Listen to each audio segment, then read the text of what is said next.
Christy is on all fours, facing the headboard, and her with her ass raised high in the air, and I'm straddling her back as if I was riding a dog or something. My knees resting on the mattress as my dick is half hard, and I'm facing Sabrina, who is staring into Christy's spread open ass with a determined expression. Her smile seems tortured as she's wetting her own lips by effing herself and tracing her glistening index finger across them like she's applying lip gloss. Oh, hi. I'm Elena Barbera. Welcome to the Base Mother Show. It's Monday, February 17th, and I was just reading to you from a book called American Psycho, which has been found in American public schools, also psychotic, around the country. You may remember the film American Psycho that came out a while back. It was only rated R because they had to tone it down from the book.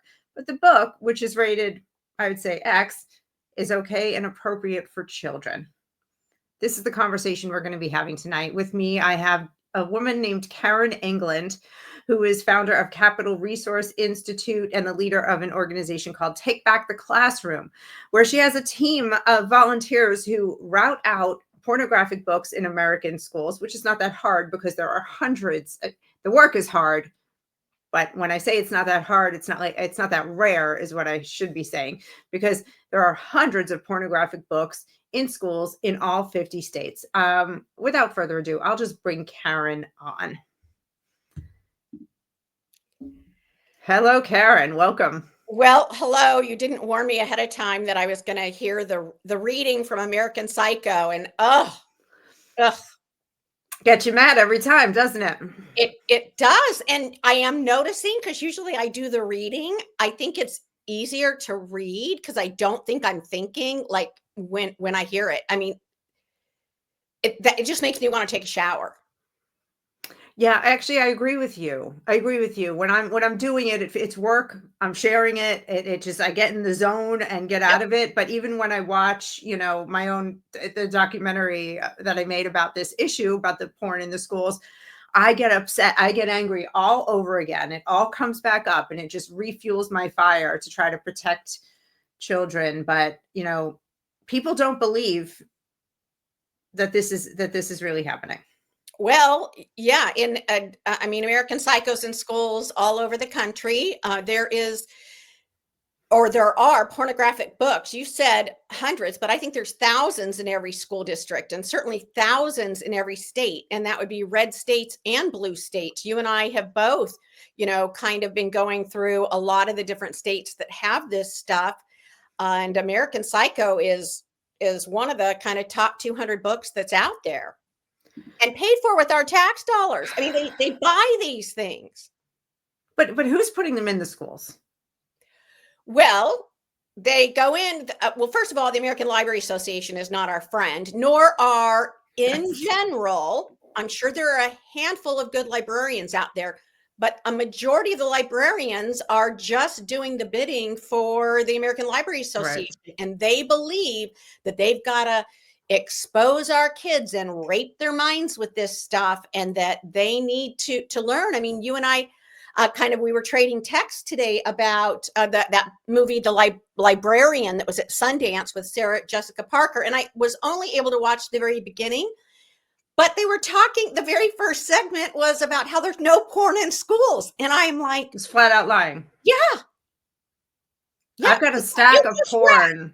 I've got a stack of porn here. I know you've got one right behind you you've got more than I do. All books that you found in schools down to the elementary level. Oh, yeah.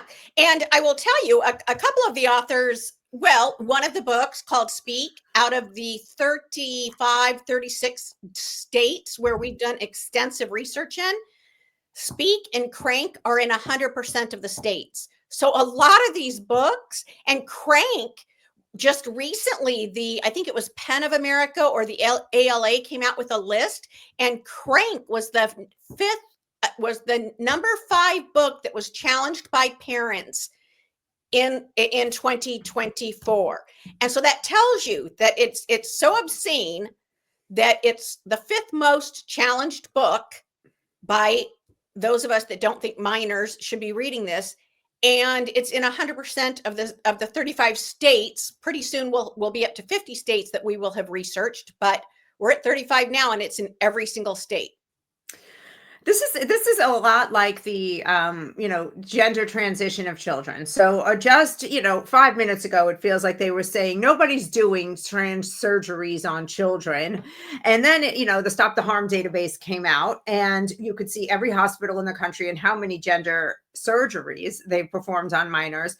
And now, for the same people who said, the same hospitals who said we are not doing these things, are stopping it because they're going to lose their federal funding if they don't stop it. And so now they're making an announcement that they're stopping something that was never happening to begin with. And I see the same path here. We're just kind of we're a few steps behind. There is no porn in schools. Oh, parents are banning books, and we have to stop them from banning the very books that we're talking about. Except they twist and they lie about what's in the books. So like the book like Push, which is an extremely violent, incest, parental rape, very, very graphic, guys. I don't know if you've seen my other videos where I do readings from these books. It's pretty intense. But it happens to be about a young Black girl. So if you want to take that book out, you're just a racist. And they say there's nothing wrong with this book. It's the story of a young Black woman, coming of age, like that, because it sounds lovely. And on that one, there, Push and The Bluest Eye, they both go, oh, well, it's important for these girls to see themselves. No, it's not. It is not important for a 13 or 14-year-old to be reading a book at school and be assaulted with an incest rape scene and see themselves. And if you think that's what we should be having young Black girls see themselves as, you're the racist. You're the Margaret Sanger. I mean, you're the problem, because no minor child should be reading the books that you and I are talking about. And again, adults, I mean, if they want to read this stuff, read it. But you and I are talking about taxpayer funds for books for minors, because keep in mind, when you're in high school, you start high school at 14. So I always think in terms of, is this okay for a 14-year-old boy or girl? And the answer is no. Absolutely not. But these schools, these are, a lot of them, most of the books that we've seen, that we've talked about, are in middle schools, which start at age 11. And then you've told me recently about, I know it was Georgia, and there was somewhere else where you're finding these in elementary schools, in like K-8 schools. So yeah, maybe hopefully they're only in the older kids' classroom libraries, but even still, there's no 11, 12, 13-year-old that needs to see this stuff. Absolutely. I have to tell you, Reno, Nevada recently, which is red. It's the reason that Nevada's kind of purple, because Las Vegas is the blue part and everything else is red. So Reno is red. That school has a ton of them in elementary schools. And then a new book that I had discovered this weekend, and I can't recall the name of it, it's on our website. I found it in 2 elementary schools in Florida. And so you're not safe anywhere. Right. So now Florida specifically, Florida has laws preventing these things from being up up to the 3rd grade. Anything before the 3rd grade is prohibited, right? Including the 3rd grade. But that's not really it, because there is a difference. Right. So there's curriculum, and then there's library books, and library books are governed. They're not governed by statute. They're not governed by Ed Code. They're not governed by the Federal Department of Education. Library books are done totally differently. And so the way they come into the library is totally different. Doesn't go through the same process, doesn't go through a committee, comes through the librarian. And anything to be removed isn't governed by state law. It's governed by a Supreme Court ruling that specifically says what you can and cannot remove from a public school library, and who can do that. And so anything, people think they're in a red state and that it's safe. As a matter of fact, in Tennessee, we have some laws against these books. However, it still requires taking action, because the U.S. Supreme Court requires you to take your action locally to get these things removed. And so if we aren't actively going up and going through the process to get them removed, we can't just wait for someone else to do it because the librarians aren't going to do it. And so we've got to be the ones on the ground to do it. And red states are not safe. And again, like they call it the Don't Say Gay bill. No, that had nothing to do with library books. Just curriculum, specifically curriculum. Okay. All right. So let's say a parent goes to your website, takebacktheclassroom.com. They find out, and I want to asterisk that right now the website is not complete. It has not yet completed all 13,000 plus school districts in America, but it will be there soon. But you can look at it today and see if your website and see if your school district is up and see what's in there. If a parent sees that there's filthy books in their schools, what do they do? Because I think what happens, and this happens in all area where people are frustrated with their government or any sort of government entity, they really don't, they've made things so complicated that the average American is just intimidated by the process and doesn't know where to begin. So like, what do you do then? I'm mad. I'm sitting at the kitchen table. I'm calling my friends. I'm saying, I can't believe what's in little Jimmy's classroom. What now? Well, a couple of things. You mentioned the website. In a few weeks, we will have our new website launching, which will be much more comprehensive, and we'll have many more training tools. So, but what you need to do, whether it's this website or the next website, you need to go ahead, download the information, because we put the information up there. We put pages from the book so that you can see it and decide for yourself if you think it's pornographic. So I would start educating your friends and family that this is in this specific school. We tie the actual book to the actual school so that it's not hyperbole, it's not guessing. We look and we see that this book is in this school, and I can look it up and go, oh my goodness, that's my granddaughter's school, and do something about it. And so every single school district, and this goes back to the Supreme Court ruling, has a process by which you can ask for these books to be removed. And in our new website, we will have the challenge right there that you literally just have to print, fill it out for that book. Let's say the book is American Psycho. You just fill in the school that you want it challenged from. You fill in the book American Psycho, and you then submit it. And everybody's got their policies online. So you just have to find out how to challenge these books at the school district level. And then we're putting up on the new website short little between 5 and 15-minute videos on, how to do it, what to do, how to answer the most, there's a lot of commonly silly reasons they give to defend this stuff. But a lot of this stuff, there are a couple of authors I've been very encouraged by when parents are challenging them. Sarah J. Maas is in almost every single school district in the country, but every person that has contacted our organization that has requested it be removed, those books have been removed.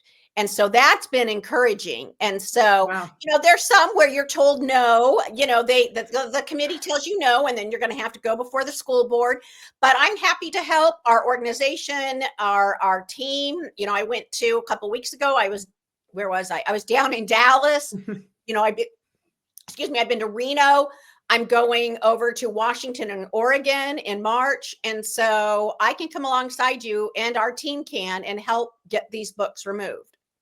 See, that's really helpful. And again, go to takebacktheclassroom.com today and just sign up to get emails from the organization. So that way, even if you don't see your school district, you'll get notified the second that the full, more comprehensive website is launched. It is being built right now, and it should be out next month is the plan, I think, right? Oh, yeah. So sign up for the emails, because if you are a parent or a grandparent, especially, you absolutely have to know. I don't care if your grandchildren live on the other side of the country. You're going to want to look up their school and see what's going on, and let your kids know that that's where your grandkids are being exposed to. And even if you don't have a child, I mean, the thing that annoys me, Karen, is when people like, oh, I'm so glad my kids are grown and we don't have to deal with this. And I'm like, wait a minute. Sexual grooming of children is traumatizing.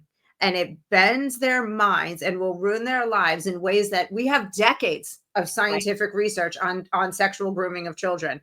And we know what it does to their minds. PTSD is just the beginning. They end up being more likely to abuse drugs, to abuse alcohol, to be sexually promiscuous, to have abortions, to have STDs. I mean, they're a child who is sexually abused is 3 times more likely to attempt suicide. This is a list that I spew all the time. I'm trying to educate people that even if you don't have kids, our society is doomed if we don't fix this. It's your dollars. We also live in a government that requires our involvement and uses our money for this. So on one level, if you know this is going on and aren't stopping it or aren't doing anything, you're complicit. Your silence is complicit.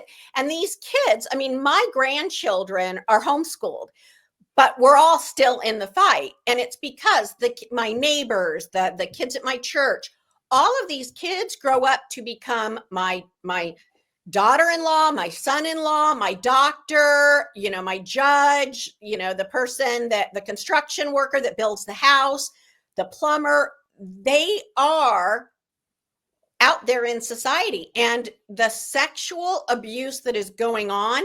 The other thing is, a lot of these books, you would never know that they're sexual based on the title, like Looking for Alaska. And so kids are assigned this book, and Looking for Alaska is often assigned in English lit class. So you're reading a book. It does something different to the mind when you're all of a sudden assaulted by erotica and pornography.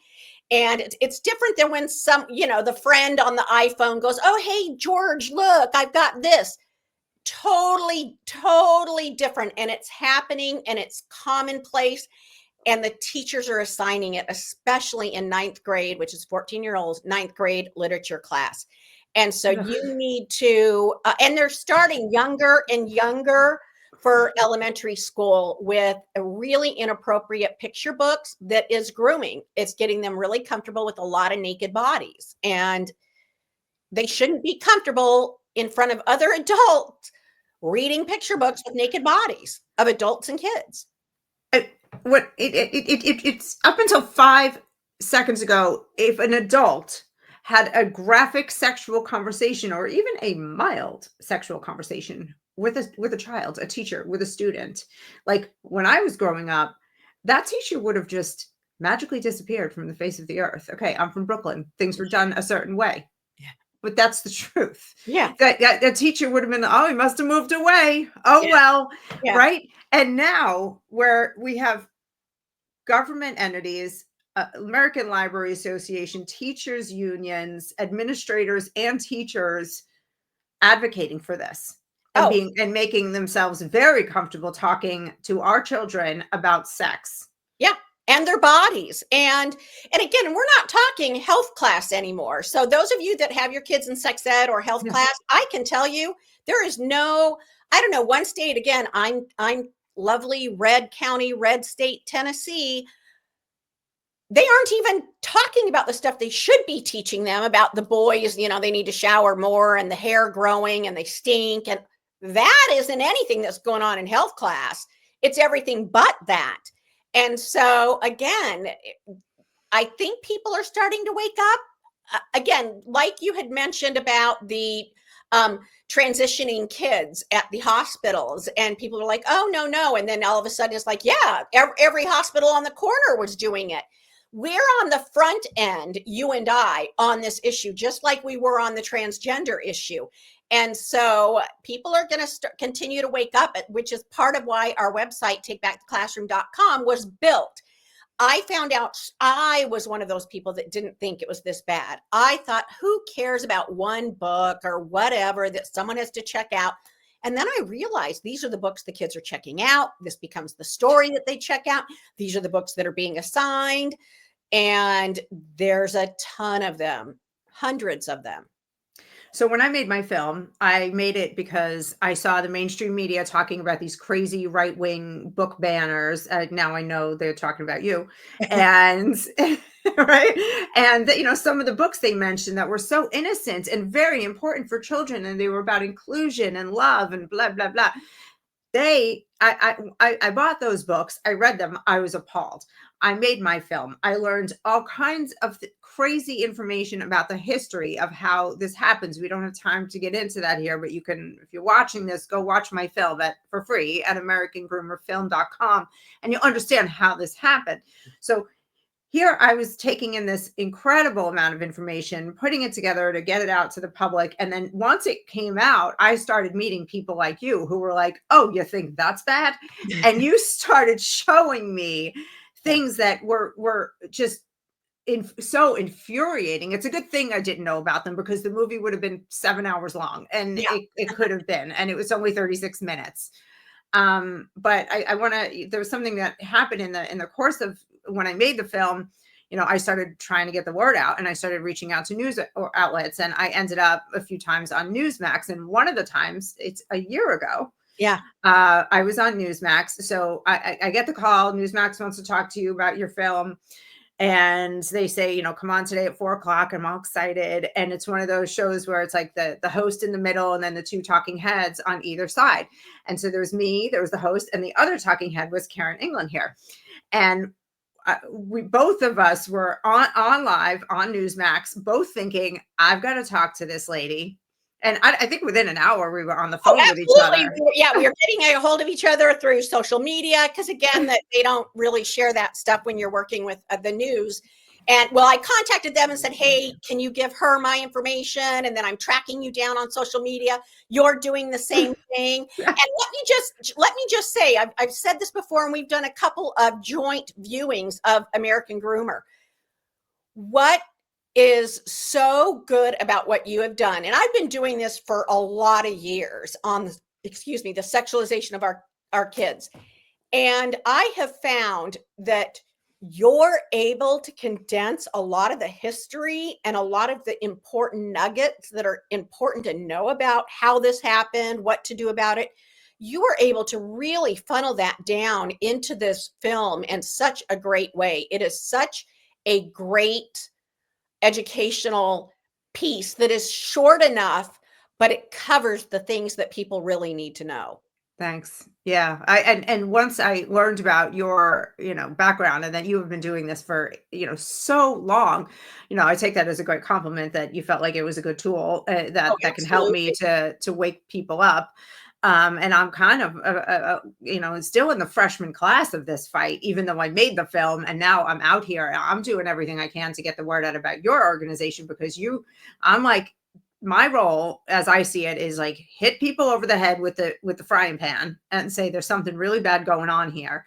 And now, okay, do you believe me now? You see it? And now go to Karen, and she'll tell you exactly where and how it's affecting you in your own community, and how you can do something about it. And so we're making a good team, and I'm so psyched that you came to talk tonight. And anybody, if you're listening, there are about 7,000 or 8,000 more details that we could get into about this fight right now. Yeah. But I don't want to keep Karen all night, because we're actually going together to CPAC.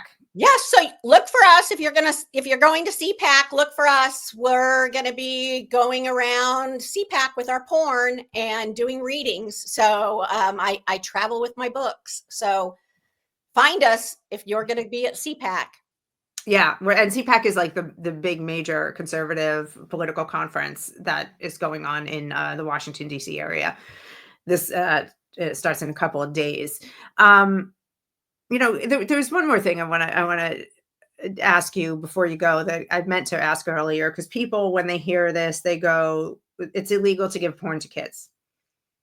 You can't, a kid can't go into a bookstore or a newsstand and buy a Hustler magazine. So you must be lying, because it's not even legal. What do you say? Well, here's what I say, and this is the other thing that is shocking, but it's true. So when obscenity laws were written and put down on 50 different states, so what was considered harmful to a minor, that it would be a felony or a misdemeanor, depending on your state, if you were to give that to a minor. After those obscenity laws were passed, 43 states went in and they exempted from those obscenity laws that are harmful to minors. They exempted public schools, public libraries, and universities. So what I could not give my neighbor or expose a neighborhood child to, or if I was showing them at a park, I'm allowed to do it at a school, and it's allowed to be at the school library because it's exempt from obscenity laws. So they get away with it. So it's like a get out of jail free card. Absolutely. And they're taking advantage of it. What you might get fired for having some of this stuff in a boardroom. You'd get in trouble for, sexual harassment. Yes. But you can have it in a library with elementary school kids. So in my film, I got into the history of this a little bit. And if you want to know exactly how this happened, how these laws came to place, I'll tell you, watch the film because it's in there. Again, it's free and it's quick to see it, AmericanGroomerFilm.com. And I'll give you a hint. An organization, a name that you're very comfortable with, paid to have these laws put in place around the country. It was the Rockefellers. Yep. How sick is that? So all the things we're hearing today about the US aid and all these monstrous organizations doing all these, things that make no sense, that are probably just fronts, or they seem very unethical. Nothing's new. Evil isn't new in the world, as we know. It's been here throughout history, but now we're seeing it come after our children in a way that we never have before. And our modern history here in America we got a lot of cleaning up to do. And I pray, Karen, that this is the year, because you brought this idea to my head, that this is the year of the books, because we've got everybody in the country talking about gender ideology and keeping it away from the kids, and we've got the president and the federal government behind us for the first time in a long time. And all we have to do is wake them up to let them know exactly how bad this porn is, and I believe that they'll be all over it. The minute you see the book and you see the actual writings and you see that's in your school, you cannot look away. Yeah. Yeah, you cannot look away. All right, Karen, I'm going to let you go because you got to go get ready. Yes. And where does everybody find you? Go to takebacktheclassroom.com, sign up for our emails. The website is there. However, in a few weeks, it's going to be our website on steroids. It's going to have all the states, hundreds of books, and you'll be able to see what's in your school district. I cannot wait. I'm like chomping. I know. I am too. I'm so excited. I'm going to be running around the streets talking to people about this. Good, because everyone needs to know. Yeah, everyone's going to know. We're going to let everybody know if we have to knock on every door in America. All right, Karen, thanks for coming. Thank you. See you in a few. See you in a few. All right, everybody. Thanks so much for coming tonight. Again, go to takebacktheclassroom.com right now. Drop your email address. And if you want to watch my film, AmericanGroomerFilm.com, it's free. I actually want to hear from you. Watch the film. It's you got to watch. You got to know what's going on for real. All right. God bless you all, and God bless America. Good night.